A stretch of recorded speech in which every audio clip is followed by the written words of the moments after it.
पैसा थिले मोर छुआ बची जीव आज आम भावुचु आमर पाखरे पैसा थिले मोर स्वामी बची जीव आज आम भावुचु मोर पाखरे पैसा थिले मोर स्त्री बची जीव आज आम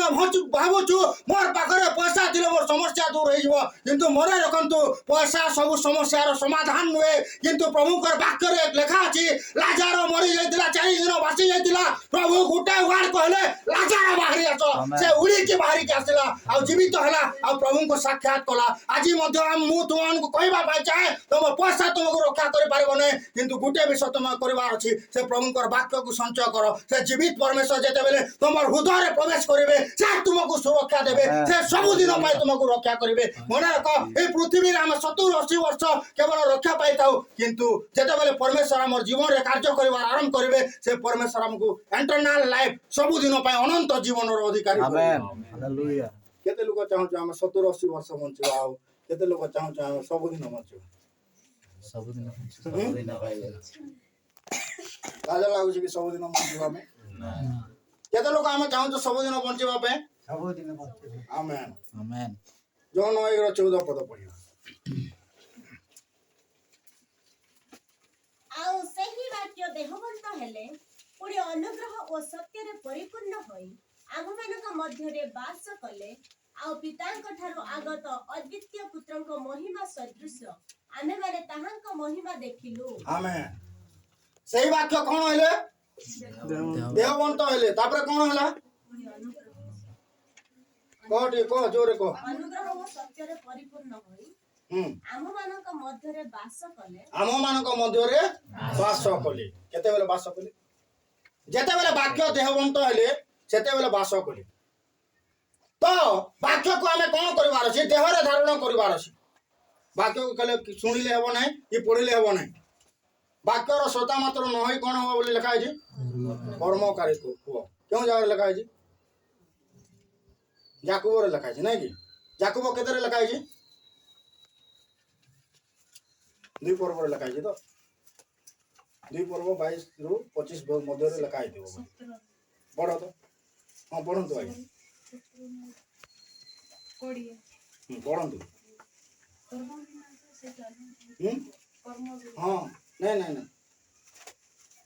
22 रु 25 मध्य रे लिखा अछि पढो 22 को 25 देखो छ जे एक रो की 2 रो जे देखो टी हां किंतु श्रोता मात्र होई आपण मानन प्रवचन न करी वाक्यर कर्मकारी हो श्रोता मात्र न होई आपना को प्रवचन न करी बोली लिखा अछि ताले जे वाक्य सुनुछि से कोन करूछि जे खाली वाक्य सुनुछि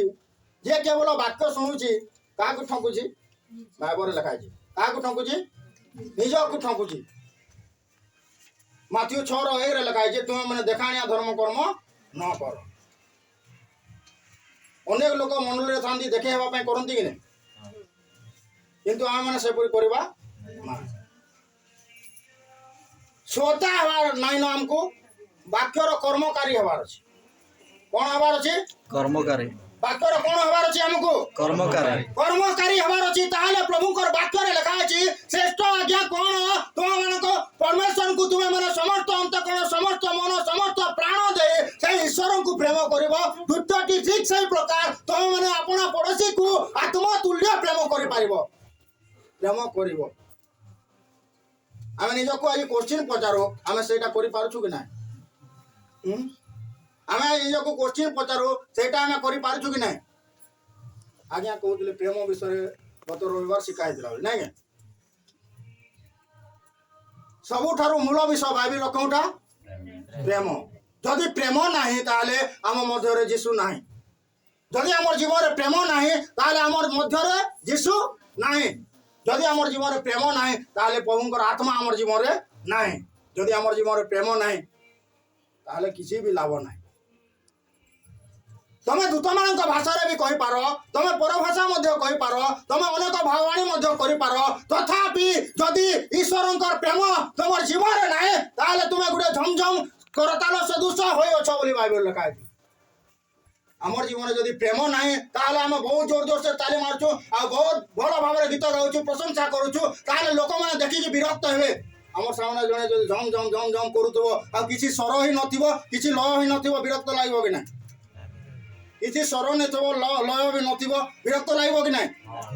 ତ ଆମର ଜୀବନର ସ୍ୱର ହେଉଛି ପ୍ରେମ ଆମର ଜୀବନର ଲୟ ହେଉଛି ପ୍ରେମ ତାହେଲେ ଆମର ଜୀବନରେ ଯଦି ପ୍ରେମ ଅଛି ତାହେଲେ ଯୀଶୁ ଅଛନ୍ତି ଯଦି ଆମର ଜୀବନରେ ଯୀଶୁ ଅଛନ୍ତି ତାହେଲେ ସମସ୍ତ ବିଷୟ ଆମର ପଛେ ପଛେ ଆସିବ କାରଣ ବାକ୍ୟରେ ଲେଖା ହେଇଛି ପ୍ରଥମେ ତାଙ୍କର ରାଜ୍ୟ ଏବଂ ଧାର୍ମିକତା ଅନ୍ୱେଷଣ କର এই ସମସ୍ତ ବିଷୟ ତୁମମାନଙ୍କର ପଛେ ପଛେ ଆସିବ ଆମେନ୍।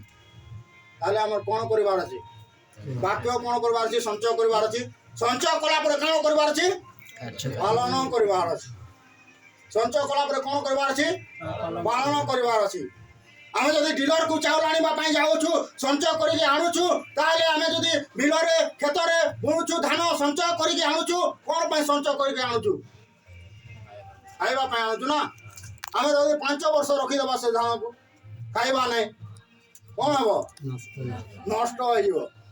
ଆଉ ଯଦି ଆମେ ବାକ୍ୟକୁ ସଞ୍ଚୟ କରୁଅଛୁ ବାକ୍ୟକୁ ଆମ ଜୀବନ ମଧ୍ୟରେ ରଖୁଅଛୁ ତାହେଲେ ଆମେ କ'ଣ କରିବାର ଅଛି କାର୍ଯ୍ୟରେ ଲଗେଇବାର ଅଛି ଆମେ ନିଜେ ବି ବଞ୍ଚିବା ଅନ୍ୟକୁ ବି ବଞ୍ଚେଇବା ଆମେ ଯଦି ବାକ୍ୟକୁ ସଞ୍ଚୟ କରୁଅଛୁ ଆମେ ନିଜକୁ ମଧ୍ୟ ସୁରକ୍ଷିତ କରିବା ଅନ୍ୟକୁ ମଧ୍ୟ ସୁରକ୍ଷିତ ରଖିପାରିବା କାରଣ ପ୍ରଭୁ ଆମକୁ ଏ ଅଧିକାର ଦେଇଅଛନ୍ତି ତମେ ଯାଅ ବାକ୍ୟ କୁହ ଆଉ ସେ ବାକ୍ୟ ଲୋକମାନଙ୍କର ଜୀବନରେ କାର୍ଯ୍ୟ ସାଧକ ହେବ ତେଣୁକରି ଆମେ କ'ଣ କରିବାର ଅଛି ବାକ୍ୟକୁ ଅଧିକରୁ ଅଧିକ ସଞ୍ଚୟ କଲା ପରେ କ'ଣ କରିବାର ଅଛି ତ ଆମେ କାର୍ଯ୍ୟ କରିବା କି ନାହିଁ ବାକ୍ୟ ମାନିବାଟା କେତେ କଷ୍ଟ ନା ବାକ୍ୟ ମାନିବାଟା କଷ୍ଟ କି ନାହିଁ ହଁ କେତେ ଲୋକ ଭାବୁଛ କଷ୍ଟ କେତେ ଲୋକ ଭାବୁଛ ସହଜ ହାତ ଟିକେ ଉଠେଇବ କି ବାକ୍ୟ ମାନିବାଟା ସହଜ କି କଷ୍ଟ କଷ୍ଟ ଆଜ୍ଞା ମୁଁ ଏଇ ବାଇବଲରେ ପ୍ରମାଣ ଦେବି ବାକ୍ୟ ମାନିବାଟା କଷ୍ଟ ନୁହେଁ ବୋଲି ପ୍ରଥମ ଯୌନ 5:2-3 ଟିକେ ପଢିବା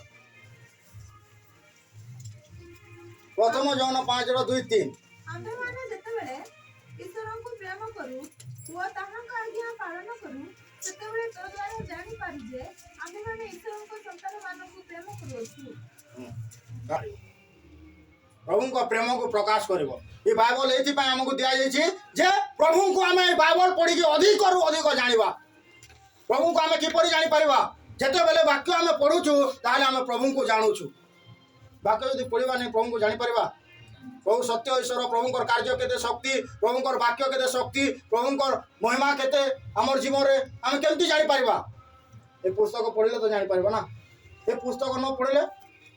କିଛି ବି ଜାଣିପାରିବା ନାହିଁ ପ୍ରଭୁଙ୍କ ପ୍ରତି ଆମର ପ୍ରେମ ବଢ଼ିବ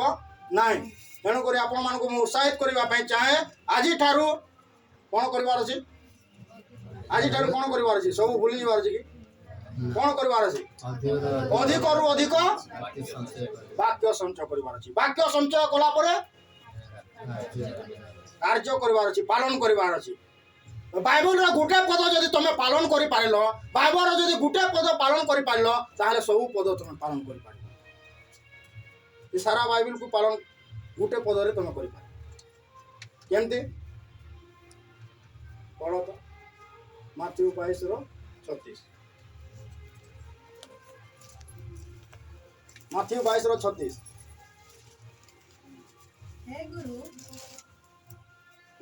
गुरु व्यवस्था ମଧ୍ୟରେ କି ପ୍ରକାର ଆଜ୍ଞା ଶ୍ରେଷ୍ଠ ତାପରେ ସେ ତାଙ୍କୁ କହିଲେ ତୁମ୍ଭେ ଆପଣାର ସମସ୍ତ ଅନ୍ତଃକରଣ ସମସ୍ତ ପ୍ରାଣ ଓ ସମସ୍ତ ମନ ଦେଇ ପ୍ରଭୁ ଆପଣା ଈଶ୍ୱରଙ୍କୁ ପ୍ରେମ କର এই পদ যদি আমি মানিপারিবা তাহলে বাইবেল পুরা পালন করিপারিবা যাহা আমকু বাইবেল কহে তাহা আমি পালন করিপারিবা এই পদকে মুখস্থ করিবার আছে হলা এই পদ সমস্তে মুখস্থ করিছ